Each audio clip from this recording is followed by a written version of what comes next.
doutora Cibele está conosco para falarmos aí sobre essa saúde única. Então, a primeira pergunta, claro que eu já dei as boas-vindas, é que você nos explique o que é essa saúde única.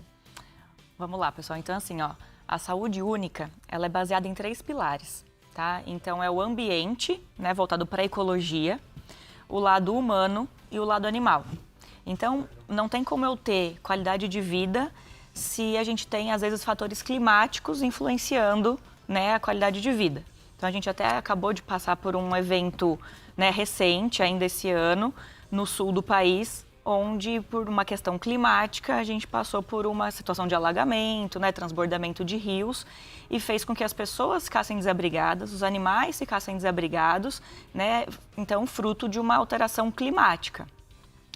Com isso, a gente consegue, às vezes, acabar vendo mais doenças do que aquela região tinha antigamente.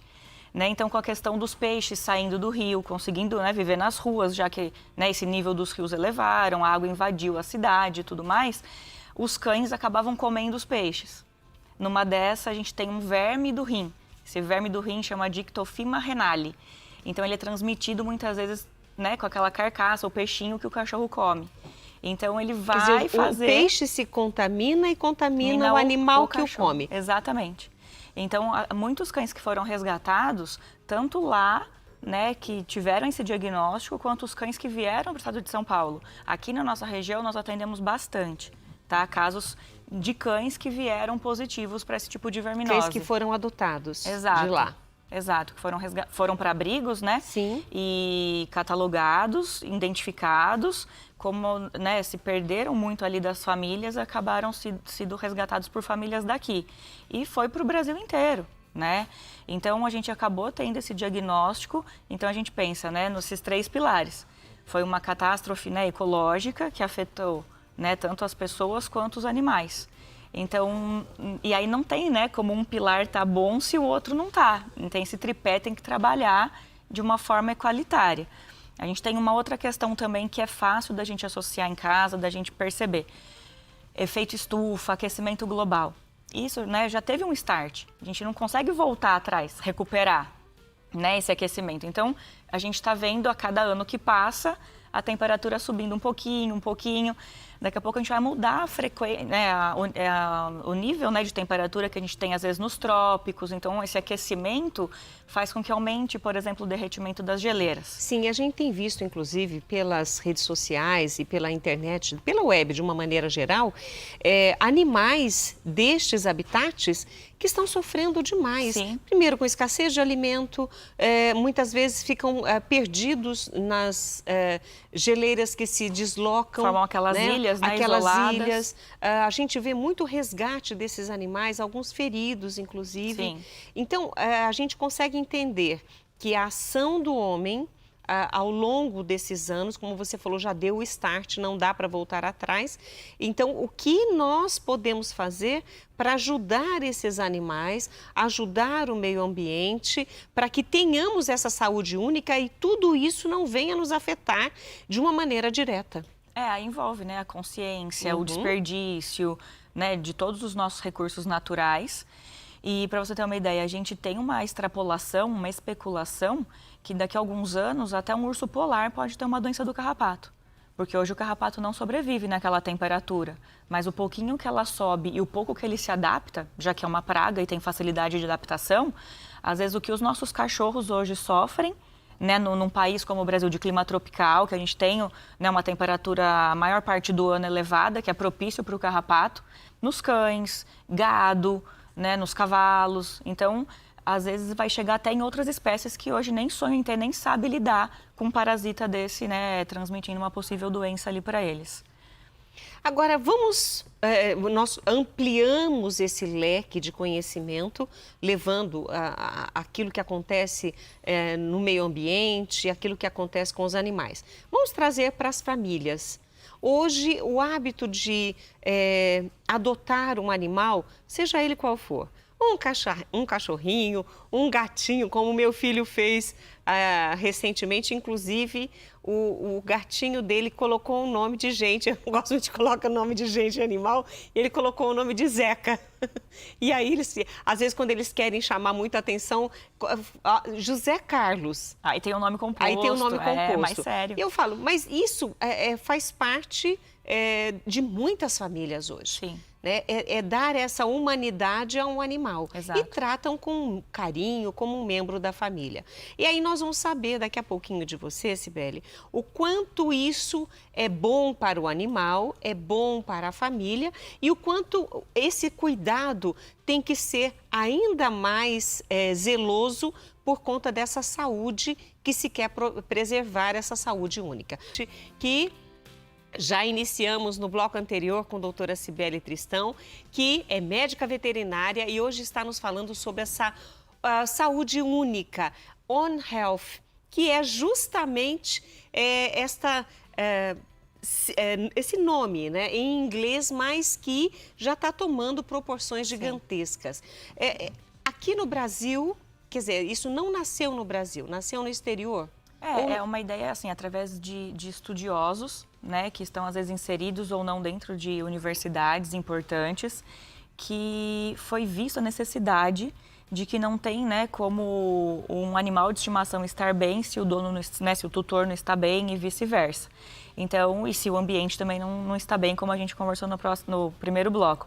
Então, a gente entende que até questões de zoonoses, né, são trabalhadas, questões de prevenção conseguem ser melhor trabalhadas se a gente tem um conceito de saúde única, né? Porque a gente estende isso não só para a doença física, né, de uma transmissão direta, como uma toxoplasmose, que a gente já havia conversado, né, lá atrás, nos bastidores, e questão emocional também, né? Hoje em dia, como a gente participa de uma família multiespécie, então né, são os pais, os filhos, em menor número hoje, comparado com as famílias de antigamente, e o pet está inserido, ele não está mais amarrado na árvore, ele não tem mais o portão aberto, né, que sai, não sabe se volta, se não volta, comendo o resto de comida, né? Hoje ele tem uma dieta preparada, muito bem estudada e elaborada, né, personalizada, definida para aquela situação, para aquela doença que aquele pet vem a ter.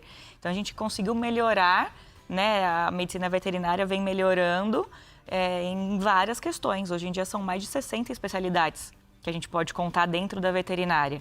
E o conceito de saúde única vem sido falado mundialmente por médicos, psicólogos, psiquiatras, não só para a gente que está lidando diretamente com o pet, né, é multidisciplinar.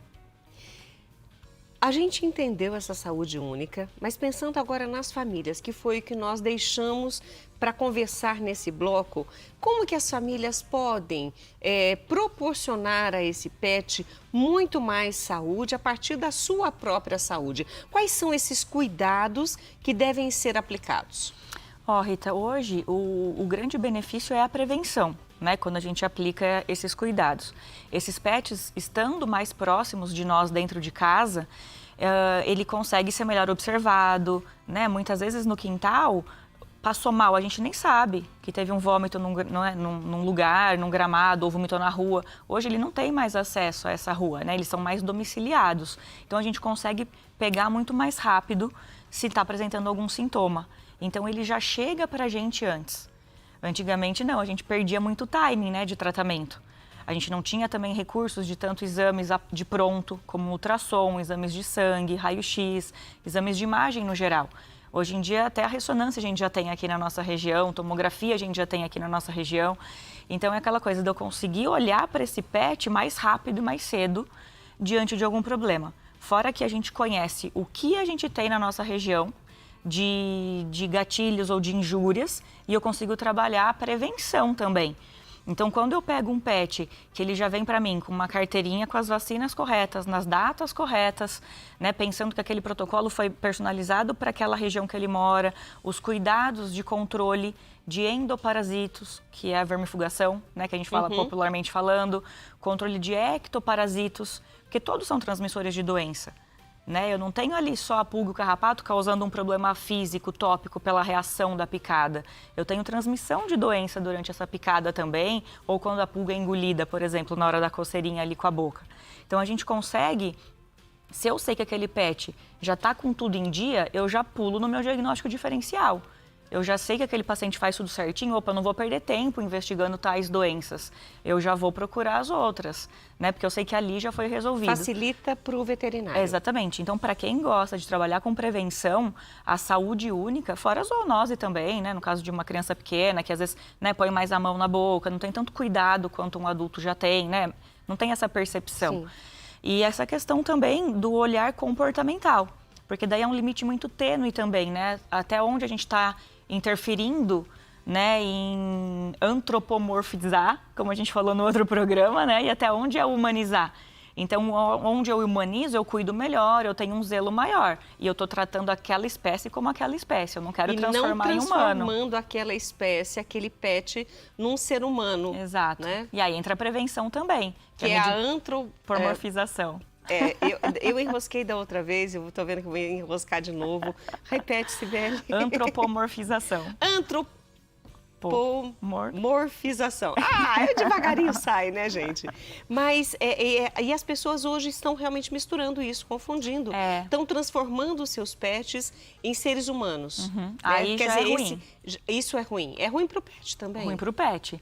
Na verdade, é uma dependência que eu preciso fazer isso, então eu estou depositando, às vezes, a minha felicidade ou a minha falta de alguma coisa ali, que é uma questão aí que envolve um terapeuta, né, uma pessoa da área da humana para investigar o que é nessa lacuninha que está ficando aberta aqui dentro, que eu estou depositando em cima de um pet, né? E o pet é amor puro, né, Rita? Com certeza. Então eu posso chegar triste em casa, que ele vai me receber de rabinho abanando. Eu posso chegar preocupado, eu posso chegar ansioso, eu posso chegar feliz. A recepção é a mesma. É aquele amor puro e verdadeiro. Né? A gente, quando você pode até dar uma bronca porque ele comeu o chinelo. Exato. Mas a hora que você passar a mão, ele já abana o rabinho. Exatamente. É puro amor. Não tem o rancor, né? Não tem nada de ruim ali. Então é muito fácil também pra gente dar uma deslizada e se tornar dependente emocionalmente. Né? Então a gente tem que saber até onde usar para o lado bom. Né? Então a gente tem terapeutas, psicólogos, psiquiatras receitando, prescrevendo, às vezes até abrindo os olhos daquela família, aqui iria bem um pet. Às vezes para uma pessoa com Alzheimer, né? Ou uma criança às vezes com um grau de autismo. Tem várias... Às vezes um luto. Tem várias formas que a gente consegue fazer criar uma família multiespécie saudável. Né, para ser bom para ambos, não para ser um peso para o pet, né? E eu tenho certeza que mesmo a pessoa que não conhece alguém, né, que tenha esse cuidado excessivo com o pet, transformando aquele pet num ser humano, entre aspas, não vou falar a palavra, existe também aquela pessoa que você de repente viu no shopping, com um carrinho de bebê, tratando como se fosse um bebê, aquele petzinho. Você já deve ter visto assim, o exagero em filmes e etc. Ou seja, as pessoas têm noção do que nós estamos falando. Sim. E talvez muitas delas estejam hoje abrindo os olhos, espera aí, eu estou fazendo isso com o meu pet, isso é ruim para ele. Será que ele gostaria de estar aqui com essa temperatura, né, nesse calor ou nesse ar-condicionado? Né? Será que por ele estaria aqui? Então, de repente, vale mais a pena... De ficar só no colo? Exato, exato. Será que ele gostaria? Tem que ter aquele... Né, o instinto deles sempre vai falar mais alto. É aquela coisa do tocar o chão, do sentir o solo, coisa que um carrinho muitas vezes não proporciona. Mas aí, por exemplo, eu tenho um pet que tem uma necessidade especial e que ele sempre foi comigo para o shopping andando e hoje ele não pode mais, mas ele gosta daquele ambiente. Então, percebe como é tênue? Então, ninguém melhor do que eu conheço o meu pet. Então, mas é sentir mesmo, não é a minha vontade, é o meu desejo. Né? É sentir se aquilo ali é legal naquele momento, naquela hora, né? Ou cheio de acessório, precisa de tudo isso? É só porque por um momento, por uma foto é uma coisa. Mas fazer essa influência muito assídua, muito rigorosa, acaba saindo um pouco, né, do que a espécie precisa para ser feliz. Às vezes menos é mais, né? Eu fiquei aqui para fazer uma pergunta para a Sibeli. Já que nós estamos falando dessa humanização, a festa de aniversário é algo bom? com todos os alimentos sendo propícios para o pet, e aí convido os amiguinhos pet. Não estou aqui questionando quem faz isso, Sim. de forma alguma, cada um faz aquilo que gosta, aquilo que sente bem. Mas já que estamos falando da saúde do pet, isso é bom para o pet também? Então, é e não é. Porque de que pet que a gente está falando? É aquele pet que está sempre socializando, que ele conhece, né, todos os amiguinhos ali que estão junto com ele. Os amiguinhos? Exato. É um cachorro, às vezes, que está sempre em creche ou sempre em praças, em parques, né, proporcionados até para eles. Né, Valinhos tem um lugar excelente, por exemplo, para isso. Tem muita gente elogiando, usufruindo desse serviço e os pets estão gostando. Então, é um pet que ele tem essa facilidade. Ou se eu vou colocar um bonezinho nele, uma roupinha, uma velhinha, um bolinho, e ele morre de medo de outros cachorros chegando ali para comemorar, confraternizar com ele. Então, depende muito. Isso tem que ser uma coisa leve para o pet. Né? Não pode ser maçante. Eles não têm esse foco que a gente tem. Eles não vão ter esse cuidado, né? É diferente o jeito que a gente leva uma festa. Não vai chorar porque não teve festa. Exato, como a gente leva a nossa festa de aniversário para como eles levam. Então, às vezes, vale mais a pena eu ter um cuidado, às vezes, de prevenção para ter uma saúde melhor, uma qualidade maior de vida, do que, às vezes, florear num aniversário. Mas é aquilo, se ele está feliz, eu sei que ele gosta, ele está acostumado, ok. Com certeza nós teremos muito mais para falar, mas eu agradeço demais as dicas de prevenção, essa ambientação desse pet dentro da família e todos os cuidados para que todos tenham saúde, inclusive o meio ambiente. Eu que agradeço, Rita. É um prazer estar aqui com vocês mais uma vez. Obrigada, Cibele. Obrigada. Conversamos com a médica veterinária Cibele Tristão e falamos aí sobre essa saúde única, onde animal, meio ambiente e família, o ser humano, devem estar realmente em harmonia e tudo com muita prevenção para a gente manter as doenças longe.